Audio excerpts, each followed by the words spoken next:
Do you crave the burgers from your favorite fast food joint? Would you like to control the quality at home? This recipe's for you. I'm working with 8 ounces of a lean ground beef. Now we're gonna add a couple things to this mince just to make sure that it stays tender and juicy and flavorful. I'm adding 2 tablespoons of whole oats to a mortar and pestle, or you could use a small spice grinder. Okay, after just a little bit of work here, you can see that our 2 tablespoons of whole oats are not quite a powder, but definitely a meal and nice and small. You can see a little fleck of oat, but nothing whole. You could use quick oats here. I would still give it a mash up in a mortar and pestle to get it a little finer. Just adding our oatmeal in. And I'm going to repeat that process by adding a teaspoon of freeze-dried shallots. And these are kind of larger pieces, so again, a little mortar and pestle action to get them broken up. And that looks great. Shallots right in.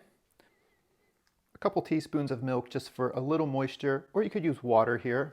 And then with a fork, I'm just going to take our beef and this mix and start to combine it together.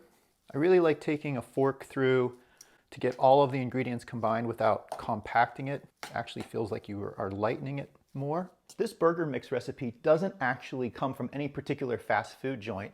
The inspiration comes from a barbecued burger recipe that I got from a family friend and my childhood babysitter. And these barbecue burgers were served in a crock pot. They're fully cooked, they stayed tender and delicious, and they're great to serve for a crowd. I'll have to actually make this recipe someday for you. Okay, time to form the burger patties. And in the fast food burger joints, the patties are very consistent. So I'm gonna weigh mine out.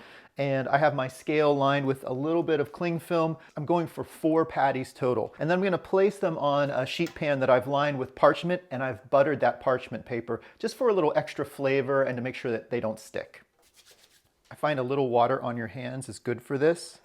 And I'm looking for about 2 ounces, or just a little bit more than 2 ounces. Now the whole key here, I really use the palm of my hand to start the shaping and the fingers to widen the patty out.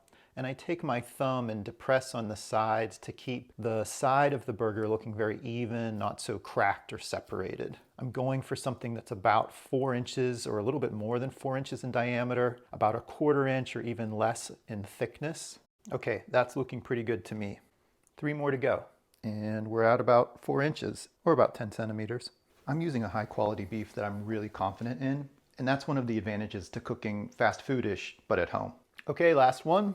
You can certainly pan fry these off, but we're gonna go out to the grill today. I'm gonna wash my hands, and I'm gonna pop these guys in the fridge to chill and firm up for about 20 minutes, or up to a couple hours. And in the meantime, I'm gonna clean up and get the grill ready for outside.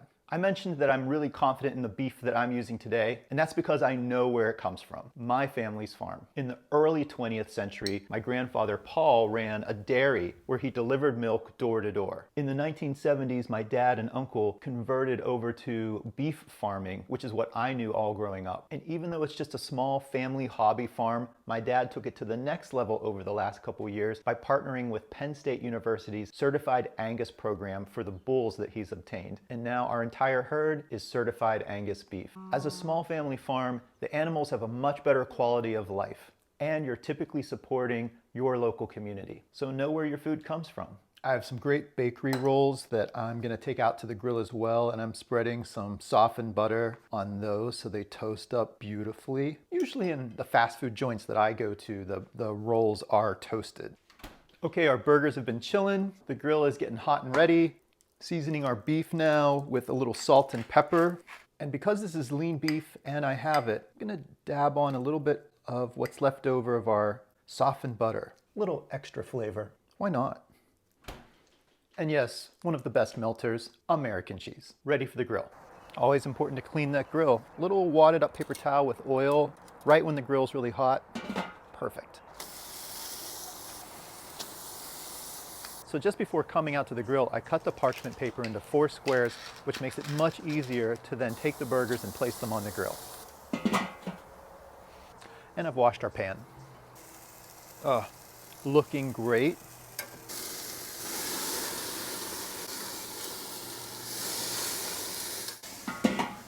These burgers are so thin, they don't take very much time to cook at all, just a couple minutes on each side. Looking pretty beautiful. I think we can get our rolls on the grill at this point. Off to the sides. And I think it's time for cheese. I'm going for 2 double cheeseburgers today. You certainly could make these burgers a little thicker, do like quarter-pound patties with that same mix. The point is to keep them nice and tender. They're cooked the whole way through, no pink inside, yet they remain juicy and very flavorful. Last one. All right, like 30 seconds. All right, 30 seconds. Beautiful char on our burger buns. All the cheese is nice and melted. Let's plate these up. Beautiful. Oh my gosh, these look amazing. Let's build a couple burgers. Little light sprinkling of some chopped white onion, kind of reminiscent of one of my favorite burger joints. Nothing fast food about these guys. These are my homemade, sweet, hot, garlicky pickles. That is terrific. And it's raining. Perfect timing.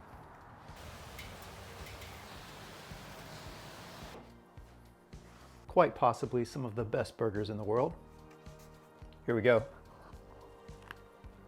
So good. He's not gonna eat both of those, is he? Is he? Such good burgers. I hope you try it out. Of whole oats to a mortar on. All right. So just before coming out, I cut the, quite possibly some of the best work. Oh, lost a pickle.